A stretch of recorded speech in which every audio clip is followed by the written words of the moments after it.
Well, I was in the military, so a lot of my, I suppose, my initial novels were about dealing with military PTSD and soldiers coming back, Hmm. as well as my time in Iraq. And I suppose that still sort of affects what I write nowadays, which is I still try to see how people react in maybe in more lawless situations. And like my most recent novel is a spy novel, and it looks at I suppose like bureaucracy as well as people having to deal with moral situations.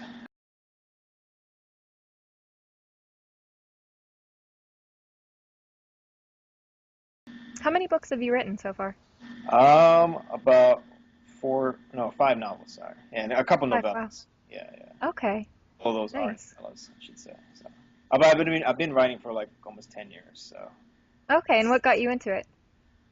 basically, it was my first time in Iraq, and I was starting to, I guess, just write a journal, and then from there, it sort of picked up into like writing fiction, and Yeah, it turned into other stuff.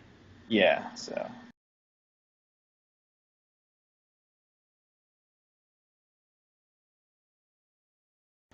Now, am I right in thinking you'd been in India, then Michigan, then... Yeah, so Okay. I was born in Tanzania. Oh, wow. So I Okay. was born in East Africa, in case anyone doesn't know where that is. And I lived there till I was almost 10. Then I lived in India for a year. My mother's family's from India, and then I Okay. moved uh, in the winter. Oh, Uh, great.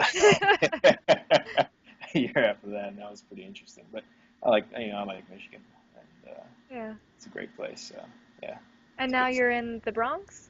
I'm in the Bronx. So yeah, from Okay. Michigan, I joined the army. I was stationed in Germany for a bit, and then Oh, obviously Iraq a couple of times. And then I lived in the South. I was stationed out there in Fort Bragg and then Campbell. And then about 2009, I came up to New York City to finish up my college degree. And ever since then, I've been here in the Bronx, living with my girlfriend. now what's your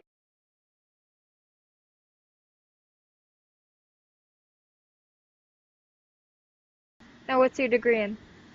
Psychology, actually. Oh, wow. I did research in decision making. I suppose that's the field I was very interested in, and still holding out.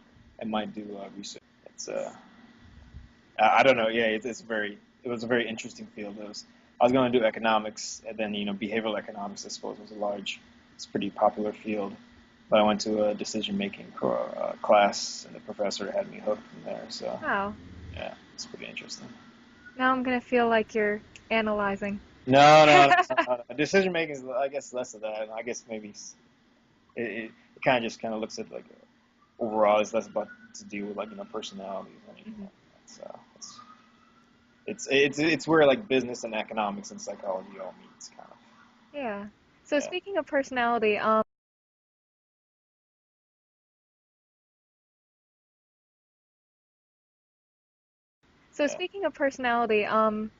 what do you think, what kind of personality does it take to be a writer?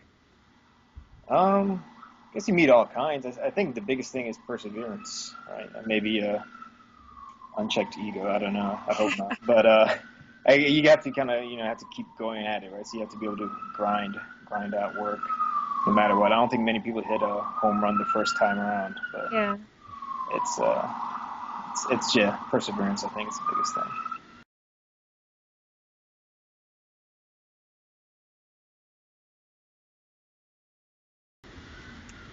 What would you say makes you different as a writer as opposed to anybody else that's writing in the same genre as you? I suppose I like to think that my background's a little bit different than a lot of people. So I've kind of been able to live around the world, and then my experience in the military was pretty interesting. I was infantry first, and then I moved to as an engineer in fifth group. So that was also an interesting time. It's a smaller unit, so you get to see a lot of things. I got to learn Arabic too. So Wow. I don't know. I think I have a different angle than even a lot of people that I know, even in my family and so forth. So it's I mean, I think we all like to think we're very different, but I guess that's my case, I guess.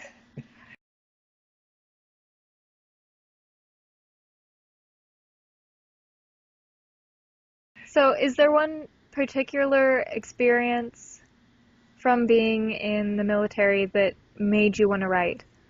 Was there something that you just had to get out, or? I mean, I suppose it was a time in Iraq, and I wouldn't say it was one specific. I mean, there's a lot of, I guess, moments that stick out in my head. But I suppose it's always a mix of like what the zeitgeist is of a nation, and then what you're going through, and if there's a difference, I think maybe sometimes you want to either bridge that difference with writing, or perhaps tell people a story, to help with that, to help see that angle, Yeah. and a few people. I remember a few when I first initially wrote like short stories. Some people in my unit, one person particularly read it and loved it, and actually like had his girlfriend read it because he said it kind of like explained something that he couldn't. And I was like, oh wow, that's also powerful. So I mean, I guess everyone wants to think that their writing is that powerful, but that's the hope here too. Yeah. Huh. Um, I don't know. What was I guess that would be one of the best feelings that you've had was having somebody else, I guess, read your writing and really respond to it that way. Were there any really good feelings or a point in time when you realized that, hey, I'm actually a writer? Oh yeah. I suppose that was the first big step because I guess you write and there's also the implied you're implying something, and if someone actually sees that, you're like, oh wow, that's great. Of course, if people don't see it, then you're like, oh well, back to the drawing board. But yeah, I think that was one of the first big steps. Then after that, it's kind of you know you have to kind of I guess move away from what your friends say and then see what strangers say. You get you get feedback from someone who says even if they just say, oh great story, and even that in itself can be rewarding. You're just like, okay, that's beautiful. So.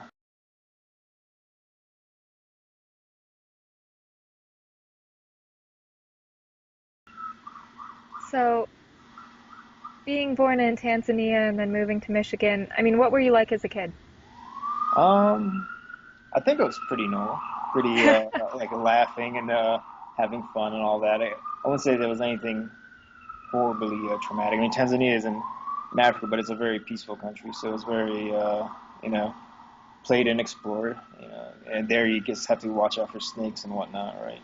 Wow. So, but but then when I came to Michigan, snow was there, so that's something fun to play with. And I mean, there was a cultural adjustment. So maybe in the beginning, I was a little, you get a little bit shy. Every time you move to a new country, you have to learn new rules and mores, right? And so it's kind Right. of like, oh, wait, why? But as a kid, maybe that's probably the biggest thing. You're like, why? What's this? And you learn it, and you kind of like, I mean, I think kids everywhere have the same instinct to play, explore, and sort of, I mean, maybe be mean to each other, but in the end, it's still exploring, right? So Right. I think that was my basic childhood. A lot of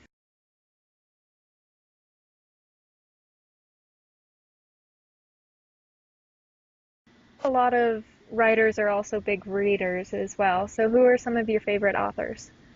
Um, I would say Vonnegut is one of my biggest authors. I found him a few years ago. Slaughterhouse Five is a great book. Right. Um, I like McCarthy. I like his The Road. Oh, okay. Yeah. And I then haven't read that, but I did watch the movie. I didn't. oh, you did? Oh yeah, I haven't seen Yeah. this movie, but I've got to check it out. It's I don't know. I'm guessing the movie's pretty dark. Yeah. I'm thinking Yeah, it that's follows the along book. the same lines as the book. That's the book. It really leaves like a fist in your chest sort of. So you're just sitting there reading, and you're just like, oh wow, like it's really great. I recommend it. Right. I didn't even know that it was a book until somebody lent it to me. I actually still have that, and I should probably read it and give it back. But Yeah, I just can't bring myself to read it because I watched the movie and I thought, oh God, how am I gonna do this over several hours of reading now? Yeah. yeah, that's true. Yeah, it's dark. I mean, maybe if you. And especially knowing what's coming now. I don't Yeah, know. yeah. It Yeah. makes it worse sometimes, right? Even though you know what's gonna happen, you're like, Yeah. yeah, I don't know. Yeah, it's a great book. I don't know, it's probably my favorite, or one of my favorite post-apocalyptic books. And I actually read a recent book by an Iraqi writer. It was It's called Ijam. That was very Asian? interesting. Yeah, it basically is an Arabic word for the dots on the language. Oh, So it's sort of it's a has some dark humor to it, but it's like a prison novel from Saddam's time. So it's wow. yeah, that's dark too. I guess I like the darker ones that really stick to me. I mean, I like light reads too, but Yeah, the dark ones tend to, I guess, stick in the memory. So, right. What's a light read? oh, light read. Oh. I know you won't be able to think of one. No, no. What did I read recently? I guess World War Z is lighter. So it's No. not quite like Oh, I can't even think of oh. what a I'm light. I'm starting The Big Sleep by Chandler. That's really good. It's pretty Who's corny, Chandler? I guess. What's He's Raymond Chandler. I uh, just heard about him like a year ago. Then I finally bought his book like a week ago. So he writes a lot of pulpy stuff from the 30s and 40s. So huh? I mean I guess I consider that kind of light because it's Yeah, just you can breeze through it. You think just Hunger like Games? me. Is that light? Oh no. I think Hunger Games are a little bit lighter than the road. Okay. Yeah. Yeah.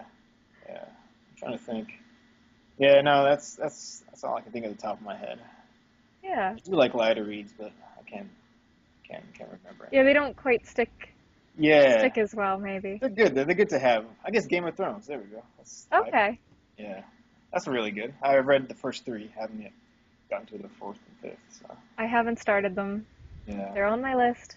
A So it's a long long list, list. right? Yeah. Yeah. Yeah. Fair enough.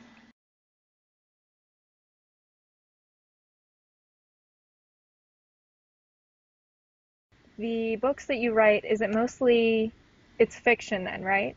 Yes, all fiction. Okay.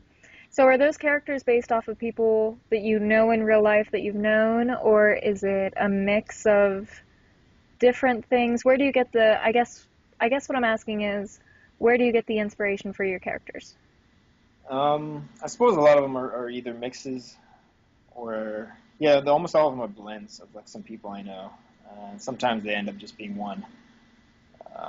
If the person is usually just kind of crazy enough to make a character, but I, I don't. I guess they usually comes to me as in you get a scene and you sort of are hit with like a scene. You're reading, you're walking, whatever, and suddenly you get hit with a scene and a character is doing something, or striving for something, Mm-hmm. and then like if at that moment I don't write it down, it'll probably like it'll be gone, right? And I'll never think of that again. But then you'll have that, and then from there you can sort of like plan your world. You plan the character, who else is in his world from that, and but I usually have to write that down, then do the planning, do the character writing, and flesh him out, so to speak, him or her out, and work it from there. So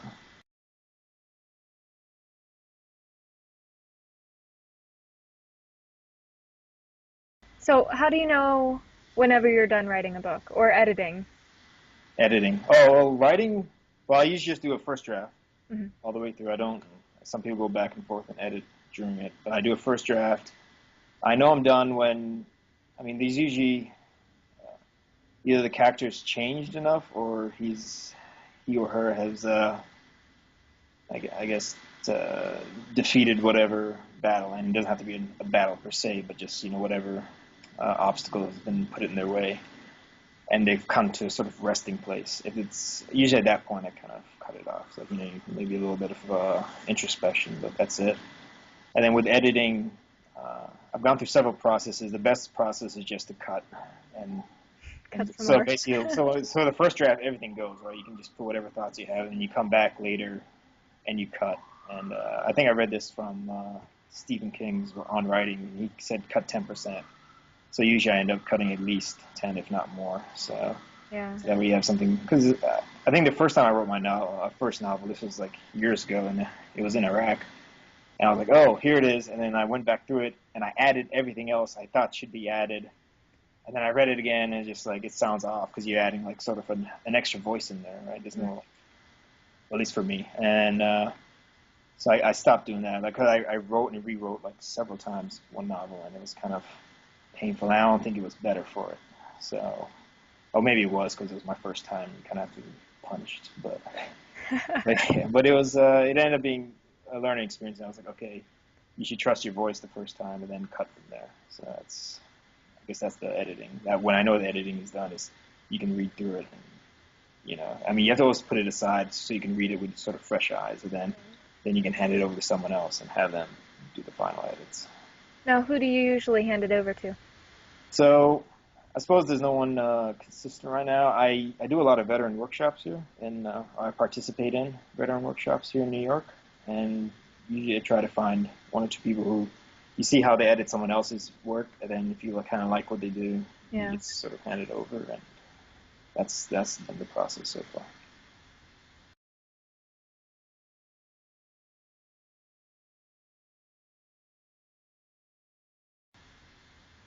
So, out of your 4 or 5 books, Yeah. name them off for me first.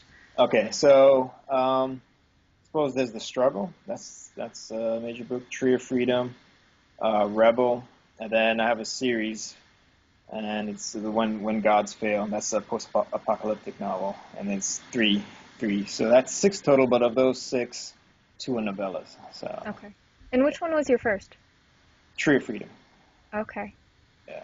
And then Struggle came after. The Struggle was about Baghdad, and sort of might have been the hardest one because I had a point of view from an insurgent in Baghdad. Hmm.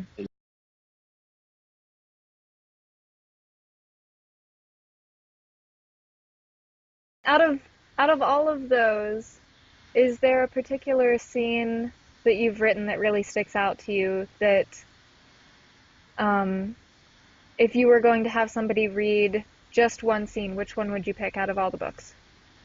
Oh wow. Let's see. Hmm.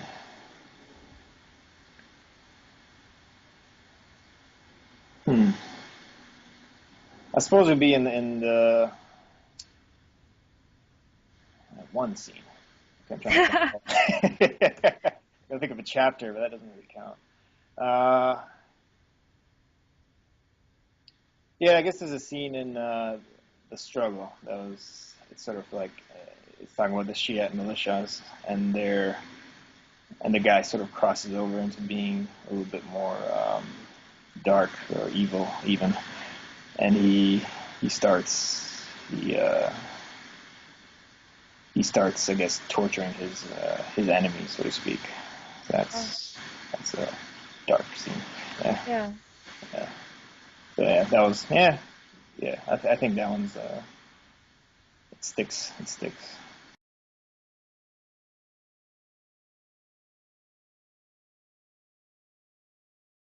Would that also be the scene that was maybe the most difficult to write or the most emotional to write? Um, it'd definitely be up there. Yeah, Yeah. yeah. You sort of sometimes when you write certain scenes, you can get the chills. So one of those. Yeah. Do you have a routine when you write? Or do you just do you write every day? Yeah, yeah, I kind of have like a schedule, and I sort of have a to keep myself honest. I have a stopwatch. So each time I do work, the stopwatch goes on, and then when you're done with an hour, you check it off. Huh. And I try to get at least like 1 or 2 hours of writing, and then depending on where I am with editing, if you do that, then the rest of it for work. So that's about it. Now, are you a full-time writer, part-time? Do you have another job? I guess it's part time for both. Yeah, since Okay. I have another one, I do research on the side. So. Okay.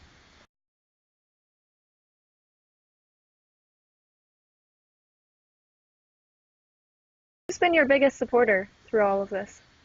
I'd say my sister and my girlfriend definitely. Now, So, and do they read your work my sister's read a before it few. goes? My girlfriend is starting to read one novel, and but she's pretty busy, so I don't You think don't I don't know, force. I've heard about other writers saying maybe it's some of them say it's a great idea. Their wife or their girlfriend or significant other is sorry about the sirens. We're That's all right on right. Gun Hill Road, and it's a lot of places going on. But yeah, they sorry she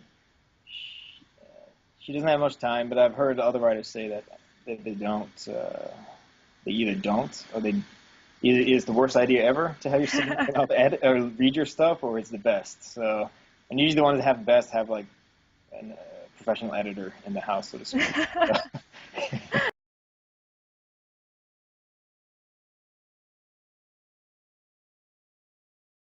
Now, you write about a lot of dark things and a lot of really emotional stuff.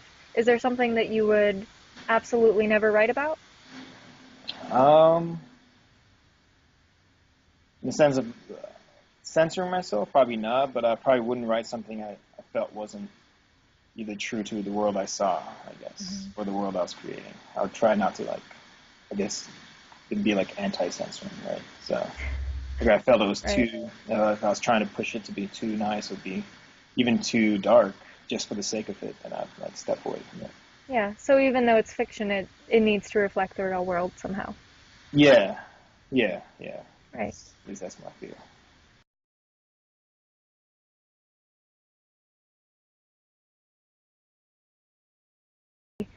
Have people reviewed your books at all? Have they?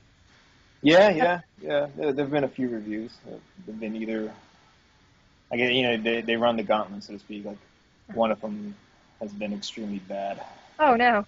Yeah, one of them was horrible. The person just didn't like it, and I was like, oh, sorry. I felt like, you're not supposed to, I guess, reach out, but I felt like apologizing to a certain level. They really hated it. They said the story was stuck in their head, and they would need a drink to take it out.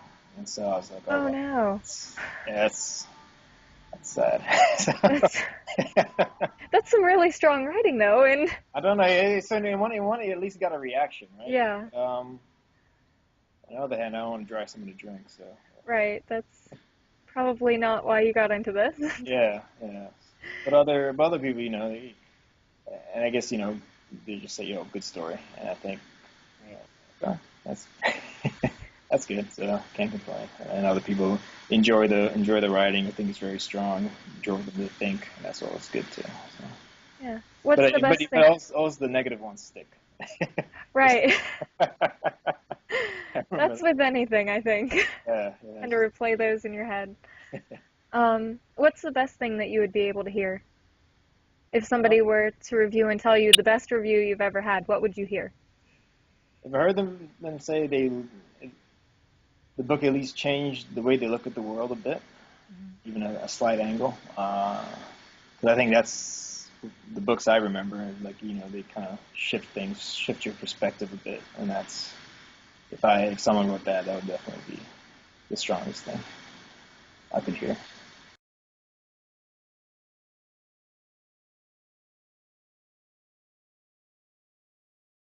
How about whenever people first hear about your book? Well, first let's talk about how do people hear about your books in the first place? They either hear it through promotions. I either do giveaways, or they come upon it on my website or on Amazon. However, people search those things, and or giveaways on Goodreads as well. That's Mhm. another thing I do. So people sign up for that, and imagine the word gets spread, and obviously social media too. Your people get through that. So. So, whenever somebody first finds, your name, your book, what do you think the first thing through their head is? What would they expect if they're going to pick up your book and read it? I don't know.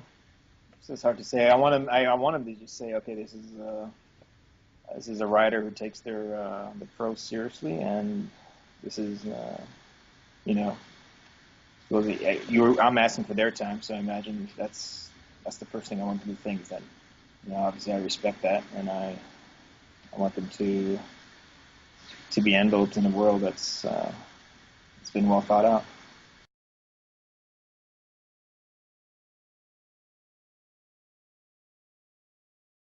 Do you have a favorite character of your own?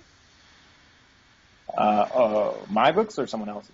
Of your books? Oh, Any characters that were particularly fun to write? Any that really reflected yourself?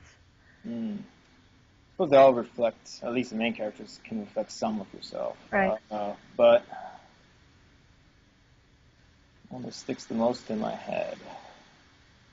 suppose the character, I wouldn't say because it reflects myself, the character in When Gods Fail, the protagonist, sticks. Maybe because it's 3 books in, so the latest one I've written. So Yeah, that always helps. yeah. Anything in particular about why he Because he sticks? it was going to be a post-apocalyptic novel about him sort of building up the world, and then I kind of drag him through the mud, so to speak, because he had to sort of survive.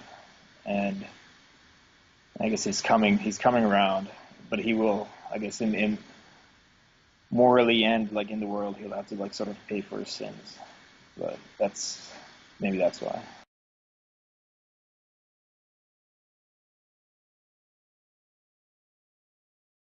I mean, I guess everyone has different kind, you know. Some people are more baroque, but I definitely for me, I think my strength is when I keep it simple and keep it, you know, Right. keep it tight, so to speak.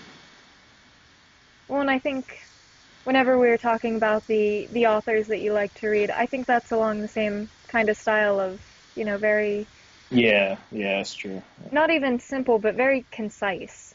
Yeah, concise. That's true. Yeah. That's a good. That's a good. Yeah, yeah, even some of the contemporary ones are like like McCarthy or even Coetzee, sorry. Uh, all very, they have a lot to say, but they say with Right. minimal.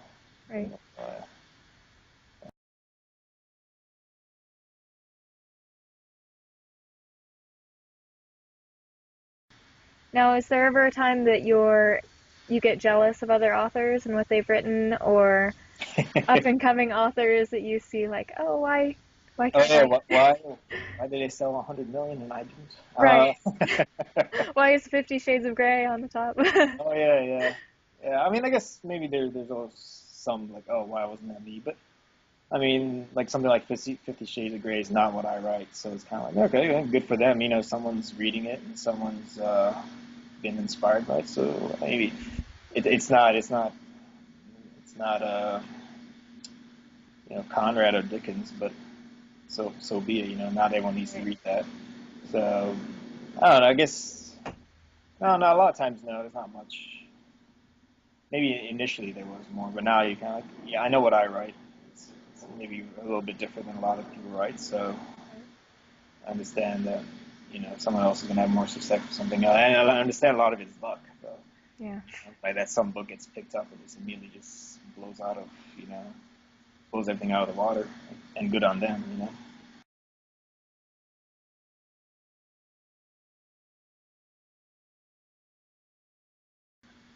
Is there anything that you would do differently looking back on your writing career? Hmm. I suppose. I mean, I think I mentioned like there was a learning process with how to write and how to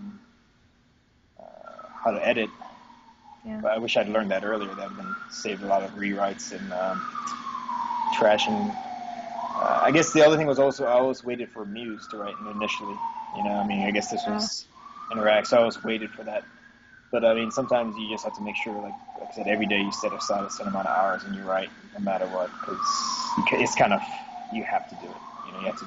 It's sort of like exercise, I guess, in a way. Like, and if you throw away the words at the end of the day, that's better than not having right. typed at all. So, I suppose if I'd learned, if I could look back, I could have said that, just keep writing and learn to edit in a way that just cut, don't like go back and write the whole novel again, you know, or like add a whole novel to a novel, and it's just sort of this albatross that doesn't work as a narrative. Yeah. Now, would that be the same kind of advice that you would give to other up and coming authors? Uh, Or would you have something? I would think they would. Unfortunately, I guess in a way it's almost like they have to find it because some authors do that, right? They do Yeah. go back and they add, and if that works for you, that's great. But I definitely think the one of you just need to write every day, put aside time and just sit there and write, especially if you have the time. Yeah. I think that's definitely important. Some people still think of, oh, you'll get inspired and you write something great. And I really don't think that works with many. I think all authors or most authors need to do that to sort of make it a daily sort of chore in a way. So that from that comes more inspiration in itself. So, and you sort of learn how to write the simple things, even even just having a character, sip water. You have to sort of learn to write that properly, right? You could overdo it, Right. in the beginning, I think you're trying to overdo it, maybe in a certain sense. At least I was. So yeah. Yeah. So practice, practice. What kind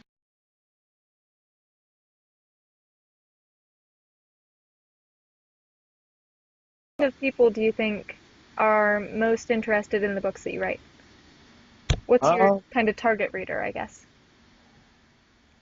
I suppose. Since a lot of my friends are military, I think people who've been in the military will definitely like it, and I think anyone who just wants a good contemplating book, so to speak.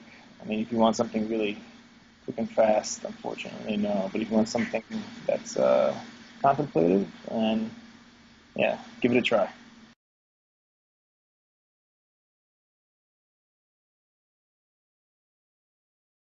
My latest book is out, God's Fail 3. Um, And and where can we find that? and you can find out on Amazon. If you go on Goodreads, you can find it, or you can go and go from the link from there, or Amazon, or basically anywhere. And the paperback should be coming out soon.